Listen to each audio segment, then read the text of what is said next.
Good afternoon, everybody. My name is Jim Mackel. I'm with IQ Power Tools, and we've got Jeremy Digman here, IQ Power Tools. Jeremy covers the Southeast for us. So between either one of us, if you have questions during or after the presentation, we'd be happy to answer anything we can help you with. How many people, first off, in the audience, are you familiar with IQ Power Tools? Is there any burning questions before I get started? You want to just have us, we'll kind of do a run through, and if you have questions, please ask. But anything to get started with? No? All right. So this is the IQ Power Tools is 10-inch dry cut table saw. It's the first of its kind actually in the world. It's dry cut. There's no water. You can cut porcelain, ceramics, granite, marble. The one thing we say do not cut is glass. I will say if you go on social media, you'll find that about 50% of the glass that's actually in the market in North America, people are cutting. We recommend you don't cut it because the 50% that it doesn't cut obviously presents a problem. So to kind of go through the tile saw here a little bit, 10-inch tile saw, it's a 12-amp motor. There's an integrated vacuum system, a filter system, and a dust containment. At the end of your cut, that is where all your debris lands. This saw was designed off of the technology at IQ Power Tools, really around the core of our business, started and is still very prevalent in the masonry business. We have a lot of masonry saws, down from a 10-inch up to a 20-inch masonry for cutting cinder block and stone, but that technology was incorporated into the tile saw here. We can start with a cut and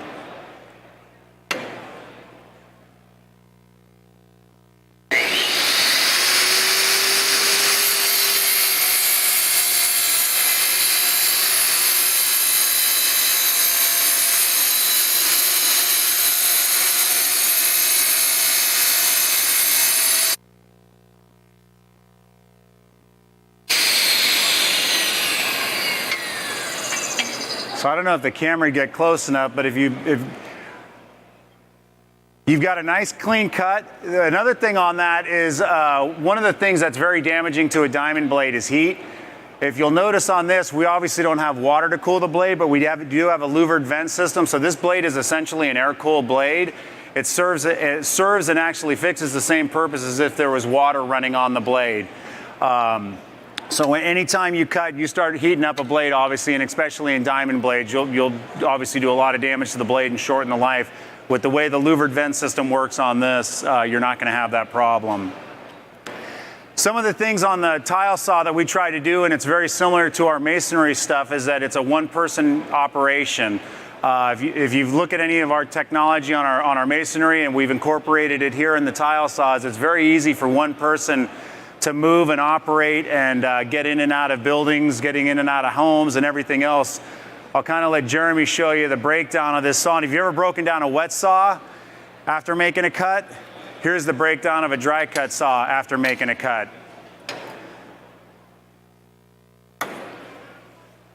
And the reverse of it is the same thing. You can wheel this into a house, into a commercial building.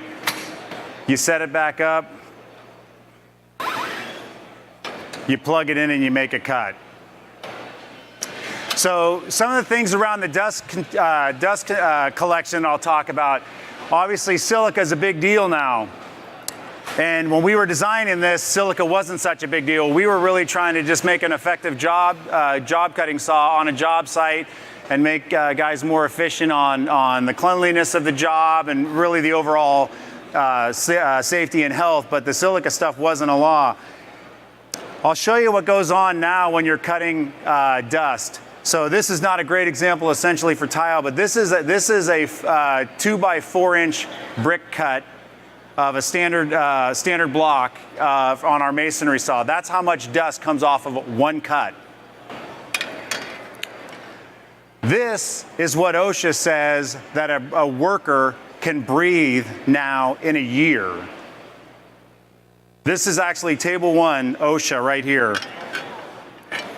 This, if you can see it, and this is for real stuff, this is what OSHA says you can breathe now in a week. And this is one cut. So with this saw,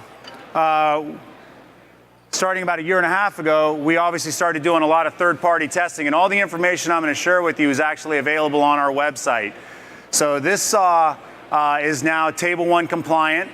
You can actually cut in, as we're cutting in here, you can actually cut indoors, and you can have a competent person, which is required now on commercial jobs with an air monitoring device, and we would be in table compliance for that person to be working in an environment like this.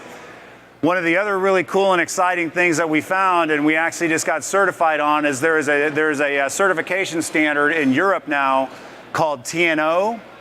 TNO is kind of the sacred certification over there. It's kind of like a combination of UL here in the United States and a third-party testing combined that's very relevant and very well known in Europe. So we sent this saw and 2 of our masonry saws over there for testing, and actually got to go over there and visit with them.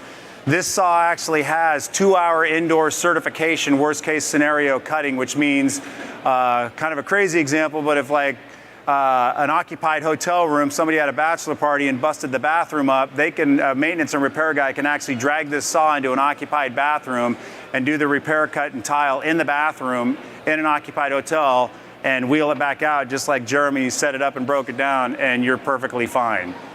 So from a time-saving standpoint, on kind of a radical example, that's one of a kind. For an actual worker day-to-day, we have actually on our website, I'll use it as an example, we have on our website a calculator, a work calculator of what it takes to set up a wet saw, what it takes for all of, you know, putting the drapes up and everything else to keep your water contained, dealing with the water, filling the water canisters, versus this. We actually just had an interesting example come across our social media this morning that a guy thinks he's spending a week or a day? A month, I'm sorry. So he spends about $2,600 in labor and maintenance and repair and everything a month setting up a wet saw, versus what you saw what we're doing here is somebody's wheeling this thing in. If you're doing a kitchen remodel, you're cutting right, you're literally cutting right there in the kitchen. You can wrap it up and wheel it out. So it's been a great saw. We launched it in 2017 at Surfaces in Las Vegas. These have been shipping now for about 20 months. So we've actually got them across the globe, and the feedback, instead of me sitting up here talking about it, I say you can go on Tile Geeks. I'm not a social media person. Global Tile Posse. So you can go on a lot of social media and get the feedback of the guys that are using this every day, and we're really proud to say, I mean, the feedback, and especially really in the last year, that the acceptance of something completely different from water is kind of making it into the global mainstream. It's been really exciting. So with that, I want to run through some of the accessories while we're here. So as we launched this saw, starting last year, we were getting feedback for a lot of different things that we were, the nice thing is we're small enough that we can react pretty quick. The first thing was, that's really popular and really around the globe, is cutting planks. And obviously this saw, and actually I should probably back up a little bit and go through some of the features on the saw as it stands. On this saw as it looks right here, you've got 24 inches from the back of the table to the blade on a standard cut. You've got 24 inches, so you can do nice 24-inch, tiles. You've obviously got unlimited to the left, you've got 12 inches to the right. That turned out really quick not to be big enough, so we turned around and we actually made it for a bench top. And again, something that one person can do very easily. And now you can, and then the actual handle that you can carry the saw with turns into the guide bar. So you can put the guide bar on either side and you can start feeding your planks through. And once again, it's a 2-second setup and you turn it into a tabletop.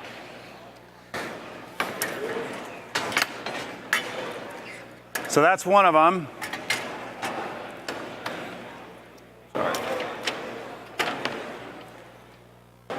The second thing that came out was people wanted to make miter cuts.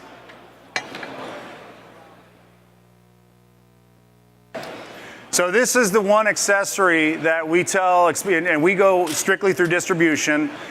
We really tell our dealers to make sure the contractor is pretty handy, because this is the one accessory that takes a minute to set up. And that part of it doesn't take time to set up, but there's 2 pins back here, and you're going to want to get a carpenter's square. And between the carpenter's square, those pins, and the laser, to make sure that you've got, front and back centered, so you're making a square cut on when because normally you're flipping your tile upside down. You've got the laser here, you want a carpenter's square, and then you've got 2 dials here to make sure this is squared up and everything else. And then you've got clamps to hold your material down. But a lot of guys just pop it on there, think it's centered, and then we get the call, and it's, you're trying to kind of work somebody backwards at that point, which is never really a great conversation. So the last accessory we came out with, and this was kind of a fun one, and it was an internal thing for us, because the fun stuff is we get to make most of this stuff out of our Southern California facility, is the vacuum.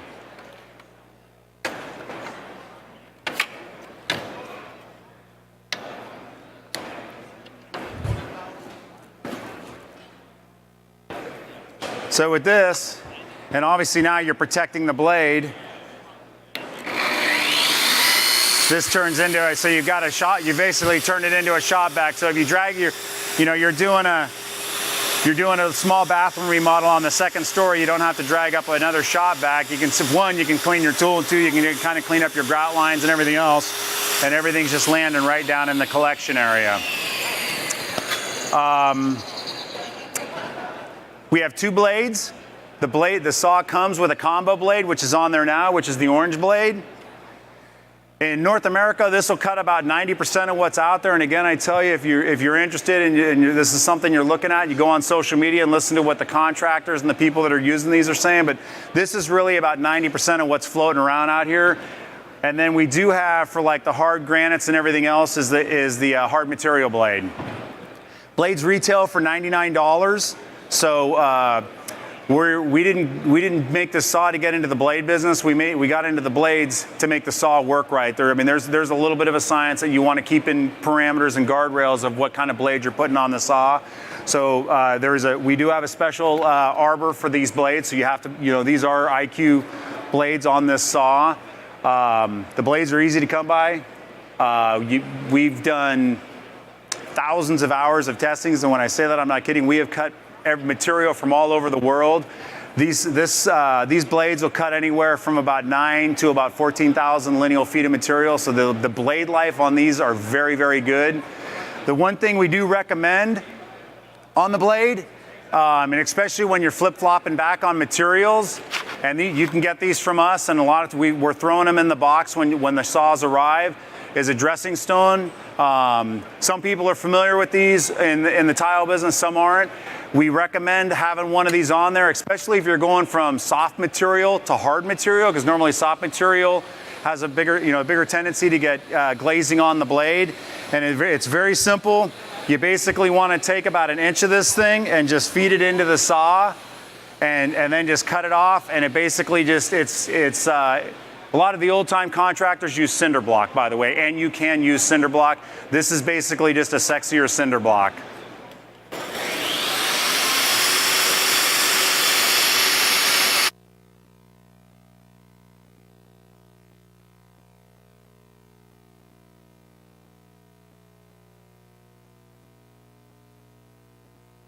And that's all you do. And you don't. It's not something you're doing every 5 minutes. Sometimes guys are like, man, I've been using your blade for months, weeks, whatever, and I haven't used it at all. And then other guys, when they're flipping, and it's really the material. And I can't tell you, exactly what materials there are, because there's so many out there. And sometimes it doesn't do it. Sometimes it's from the speed that you're feeding the product through or whatever. So filter. So there's obviously a filter down in the can. We say to replace this once a year. To clean the filter, by the way, is very simple. All that you're doing is spinning this, and there's just a little agitator, and all that it's doing is knocking all of the debris down into the collection. Kind of an interesting note on that is on the technology that we've used here and on all of our other masonry saws is we're picking up about 95% of the material before it even gets to the filter. And there's a reason that's important is when a vacuum stops working, it's when the filter gets clogged. We're picking up about 95% of it before it even gets to the filter. And how I can show you that is if you look at our cyclones here, 1, 2, and 3. Here's the first set of cyclones. Here's the second set of cyclones, which is this is the biggest one for a reason. We pick up about 80% here. That's what's been that's what's come off the filter actually this whole week cutting at the show because this has been over at our booth. So we actually pick up about 95% of it before it even gets to the filter, and that makes the motor run better. You're not worrying about burning up filters and everything else. To replace this, I don't know what saw. Yeah, so we've got 5 screws here. It slides out. If anybody had dirt bikes growing up, you slide this thing out, you pop the new one in, the handle screws on, the twister screws onto this, and you're done. It's a 4-minute exercise. That's kind of it for the do's and don'ts and a little bit about IQ. Did I miss anything? Does anybody have any questions?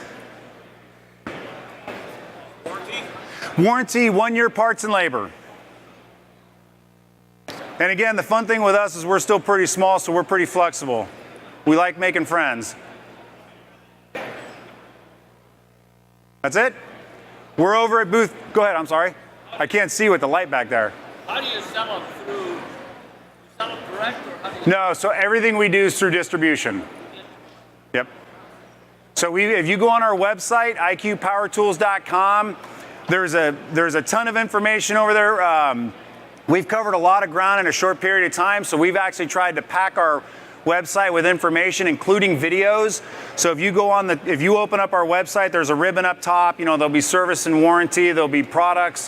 One of them is videos. We have an extensive video library in there on the IQ TS244 tile saw. Everything from setup out of the box to dressing the blade that Jeremy did. There's do's and don'ts. There's endorsements. There's all kinds of stuff that you can listen to people that have used the saw for a period of time.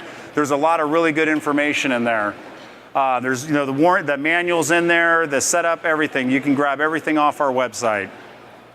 We're over at booth 4030. If you guys want to come over and make a cut, ask some more questions, see the saws a little closer, we'd love to see you. That's it. Thank you, everybody.